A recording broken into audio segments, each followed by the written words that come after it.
Hello everyone, welcome back to my YouTube channel, and today I'm going to be giving my match predictions for week 15 Premier League fixtures.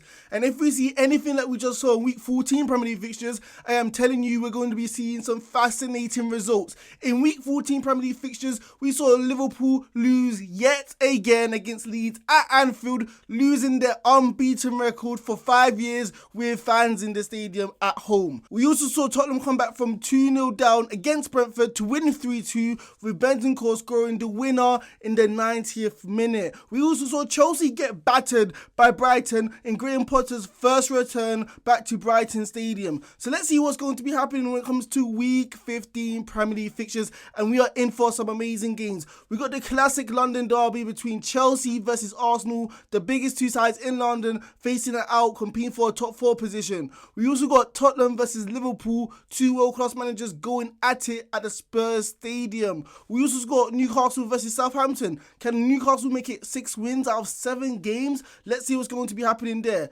However, before going into the video and give my predictions, you know what I'm going to say. Make sure you guys like, comment, and hit that big subscribe button right there. And make sure you guys in the comment section give me your own predictions. Who do you think is going to win in week 15 Premier League fixtures? So the first game I'm going to be predicting, it has to be this one. It is Chelsea versus Arsenal. And like I said in my introduction, it is the London derby between the two biggest clubs in London as we speak. And going into this game, it's going to be a fascinating display. Let's see which team will be able to outmaneuver one another to pick up all 3 points. And when it comes to this game, you know what? Chelsea are 10 games undefeated under Graham Potter, and the results look tasty. They look good. It looks right. But if you ask any real Chelsea fan at the moment, it is not going good. Their style of play, it hasn't been gelling yet. It still feels kind of clueless. Some people are saying Graham Potter is lacking tactical ideas. He's making too many changes when it comes to personnel and when it comes to formations because he doesn't really know what he's doing at this moment of time.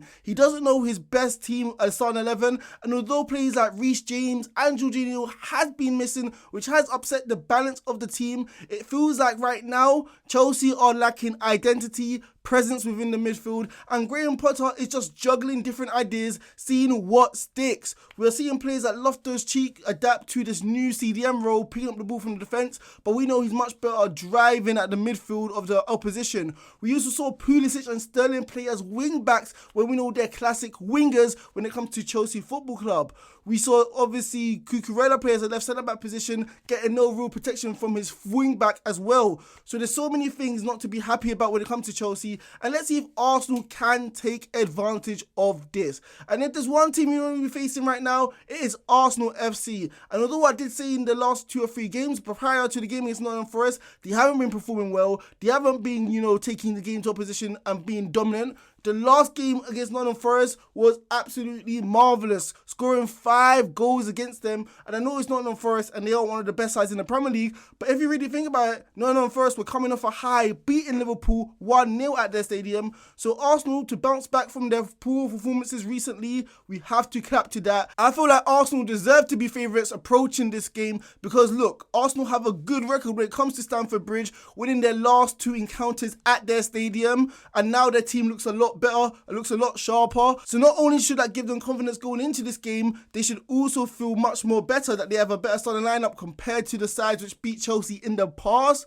I know players like Saka is injured, however Martinelli down that left hand side is literally killing defenders, killing right backs, killing wing backs, and I feel sorry for whoever Chelsea starts there because Reece James is missing and he's one of Chelsea's better defenders when it comes to dealing against pacey, forward-thinking wingers. So going into this game, I do feel a little bit worried for Chelsea because we saw Brighton in the last game, they took advantage down Chelsea's sides in between the centre-backs and the wing-backs. And we know Arsenal's strength this season has been down the flanks with players like Jesus drifting out wide, also Martinelli taking players literally to the sword 1v1 duels. But look, we just saw Reece Nelson take over, score 2 goals in a minute or 30 seconds against Nottingham Forest, getting an assist as well. So his confidence is going to be up. and he's going to be looking forward to this game against Chelsea and potentially getting a score sheet again. So I can't see anything but Arsenal win. I just feel like Arsenal have a clear, distinct identity when it comes to playing football.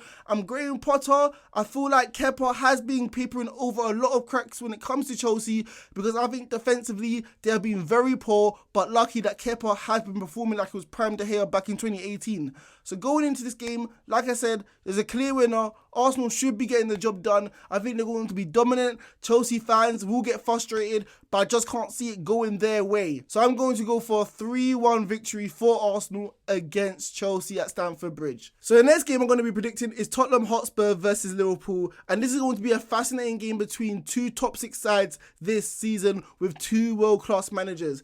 And going into this game as a Liverpool fan, I got no idea how you can save a straight face and be confident to think that we're going to win this game. We beat Manchester City 1-0. It felt like things were starting to turn around. The confidence, the togetherness, the way we united and out-fought Man City, out-battled them. But the way we weren't able to build upon this with the momentum in our last 2 games has been abysmal. Not only did we lose to Nottingham Forest, who were pretty much 18th in the Premier League table, we also lost to Leeds. Both teams in and around the relegation zone. That should not be happening. This is unacceptable, and there's so many reasons to be fearful as a Liverpool fan that we potentially might not get top 4 football. It feels like our defending has been lackadaisical. No one wants to engage with players like Van Dijk always backing off, even Gomez making mistakes. Obviously, the flanks of Trent Alexander-Arnold, although had a decent game against Leeds, we also know he's troubled when it comes to defending one-on-one duels.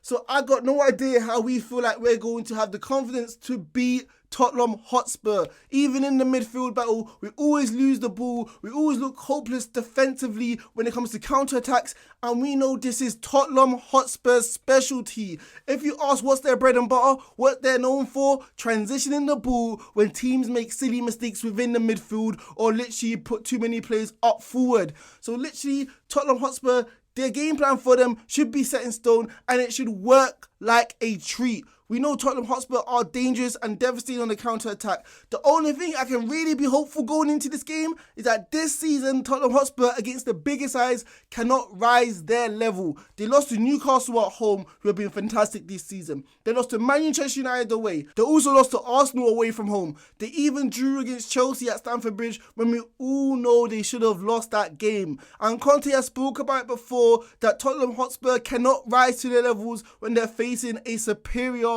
or a very top side within the Premier League. But the thing is with Liverpool, we haven't been playing like a top side. So why on earth should I be given the confidence that we could beat Tottenham Hotspur? I got no idea. The other thing which I can look forward to is that we know Tottenham aren't consistent. We saw in the game against Bournemouth going down 2-0 and they took a miraculous comeback. Yes, it shows fight and grit and never give up attitude, but you should not be going down in this sort of way. So maybe if Liverpool get an early goal, they can get the confidence up. But wait, Liverpool don't like scoring first, do they? We always concede first, which makes making an uphill battle with any team we face, and that's why we don't get many results. The other thing maybe I can be hopeful of is that Son hasn't been firing this season. 3 goals in 13 games, and the 3 goals he has scored this season, all coming off the bench in the same game against Leicester City. But like I said, I cannot bank on Liverpool winning. They have literally let me down too many times this season, and I can't be that confident that we can pull something out. I'm going to go for a 3-1 victory for Tottenham Hotspur in this game. So the next game I'm going to be predicting is Aston Villa versus Manchester United. And what a fascinating game this should be against 2 historic clubs when it comes to English football. And let me start with the wayside Manchester United, who although will be feeling like going forward, there is still lack to be desired. The way they haven't been scoring opportunities, they lack goals, and they haven't been clinical within that nature. But everything else apart from that, Manchester United feels like they got everything dotted down to a T. Defensively, Martinez, Dalot, even Shaw coming back to form, they have been excellent. They're showing grit, they're showing fight, they're showing that they're not scared of oppositions. They will go into tackles, they will challenge them. And this has been a building block to why they have been so consistent keeping clean sheets this season. that sort of fight, Casemiro being ahead of them as well, protecting that back four, it has been absolutely extraordinary when it comes to this. And this is a great thing which Manchester United can build on when it comes to future games this season, knowing that even if they're not at their sparkling best going forward, they can bank on their resolute defence who can maintain a 1-goal margin. And going into this game, I don't think Manchester United could have asked for a better time to face Aston Villa. We know Emery likes to frustrate his opposition, sitting back deep, organised discipline, making it hard to obviously pinpoint passes within the midfield. But at the end of the day, Emery needs time to get his ideas across when it comes to the Aston Villa players. Obviously, we know Emery is a tactical genius when it comes to defending, but we know when you have mistake-driven players like Mings, it's going to take a very long time to make sure they're organised, discipline, and prevent themselves from conceding many goals. Going into this game, I think Manchester United should be the favourites. They will be the favourites, and although, like I said, they are struggling going forward, Rashford is grinding out goals this season. I feel like Ronaldo starting more games is only going to do his confidence a world of good. And I just can't see them losing. Obviously, the weak link when it comes to Manchester United's defence is Maguire, and the reason why he had a great game against West Ham is because they played into his hands, into his strengths. We know Maguire is way better when it comes to headers, clearances, using his physicality to obviously battle out midfielders or goal scorers within the box. And we know Aston Villa, who have tricky, cute players who love to pick up the ball, driving at the Manchester United defence, may work in their favour. But it's a lot different going against Soucek or Antonio or Chelea compared to players like Coutinho, Leon Bailey, Ings, who love to drive against players, who love taking them one-on-one. And we know Maguire, he literally is not good at these sort of battles when it comes to playing against oppositions. So going into this game, potentially Aston Villa can hang their hat there and potentially get joy there. However, like I said, Manchester United's defence have been so good this season, especially keeping clean sheets, and I can't doubt them going into this game against Aston Villa. So I'm going to go for a 2-0 away victory for Manchester United in this game. So the next game I'm going to be predicting is Manchester City versus Fulham, and let's see who's going to be able to win this game. I know Manchester City will be the favourites going into this game, rightfully so, being the English champions, sitting second in the Premier League table as we speak, but Fulham are no slouches themselves. Literally sitting 7th in the Premier League as well, where most pundits, most fans, most people relatively thinking that they were a surefire bet to get relegated like they usually do every 2 seasons or so. However, going into this game, Manchester City will be confident. They showed some doubters, not many, but there were some people saying that they sold players who literally meant that they could not revert back to their false 9 system since Haaland joined Manchester City. They had to raise funds there. But in the game against Leicester City, although they went out there sparkling best,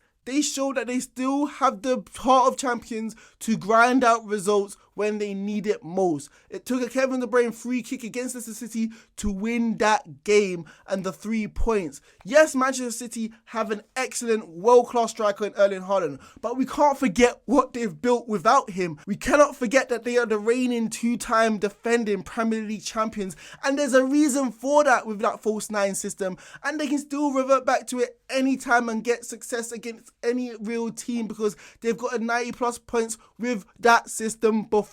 And going to this game against Fulham, although it's going to be tough, Manchester City rarely lose at the Etihad, especially facing a team outside the top 6. Manchester City just have too many world-class players who can win games by themselves. Bernardo Silva, Kevin De Bruyne, Cancelo at the left-back position, Phil Foden, who's looking like he's had a great season so far, Jack Grealish on his day. Manchester City have too many quality players. I know Fulham going forward, they have a puncher's chance with Willian rolling back the time like he's playing for Chelsea. Mitrovic, obviously, the second or third top goal scorer in the Premier League so far.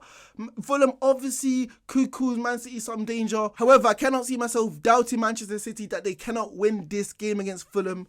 I'm going to go for a straightforward 3-0 victory for the champions in this game, with or without Erling Haaland. So the last game I'm going to be predicting is Southampton versus Newcastle United, and let's see who's going to be able to pick up all 3 points within this game. And going into this fixture, Newcastle fans, Newcastle players must be ecstatic. They must be happy. They are living their best life. They are sitting 4th in the Premier League table as we speak. They have won a boatload of games this season and not scraping wins, not looking like the second best within the fixture.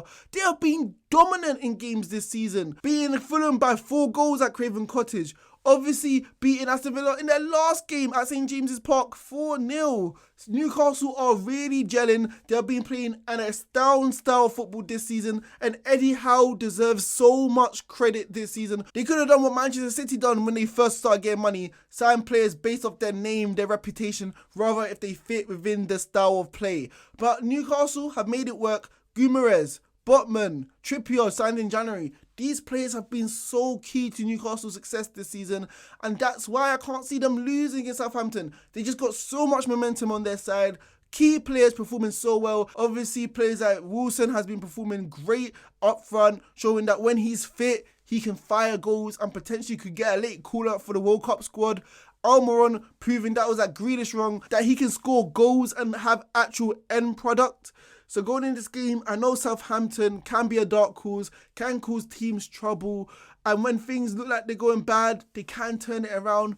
But Southampton are just too unpredictable. They have a performance like they did against Arsenal, potentially deserving all 3 points, beating teams like Chelsea. But when it comes to the lower side games, they just can't pick up form. Although Newcastle are playing well, they're not obviously one of the big boys, and I can't see Southampton getting themselves up for this game. I can't see anything but a Newcastle win, who have been so good defensively that I can't see Southampton scoring a goal. I'm going to go for a 2-0 away victory for Newcastle United.